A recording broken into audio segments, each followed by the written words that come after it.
ভিক্টোরিয়াতে গিয়ে আমার বর আমাকে রেখে অন্য মেয়েদেরকে দেখছিল। তো চলো পুরো গল্পটা তোমাদেরকে বলি। তোমরা আগের ভ্লগে দেখেছো যে আমরা এসেছিলাম অরুণদার হোটেলে, সেখানে আমরা কী খেলাম আর কেমন খেতে সবটাই তোমাদেরকে বলবো। সেখানে আমরা খেয়েছিলাম একটা খিচুড়ির থালি। সেখানে ছিল খিচুড়ি, তার মধ্যে পনির ভর্তি ছিল, আর ছিল টমেটো চাটনি, পনির ভর্তা, তরকারি, মাত্র 80 টাকা প্লেট। আর খেতে জাস্ট দুর্দান্ত ছিল। তারপরে আমার বর আমার মুখ মুছিয়ে দিল, আর ওখান থেকে আমরা চলে গেলাম সোজা ভিক্টোরিয়াতে।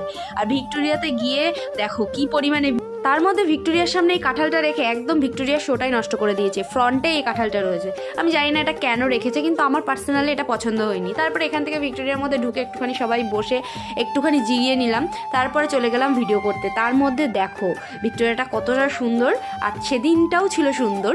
তো আমি একটুখানি মেকআপ করে নিলাম তার মধ্যেখানে, যতই হোক মেকআপটা নষ্ট হয়ে গেছে। তার মধ্যে দেখো গাইজ, আমার বর দেখতে শুরু করে দিয়েছে মেয়ে। আসলে মেয়ে না, ওখানে রাস্তার লোকেরা অনেক কিছু করছিল। তো আজকের ভিডিওটা এইটুকুই, নেক্সট পার্টে পরেরটুকু দেখাবো। ভালো লাগলে লাইক কমেন্ট করে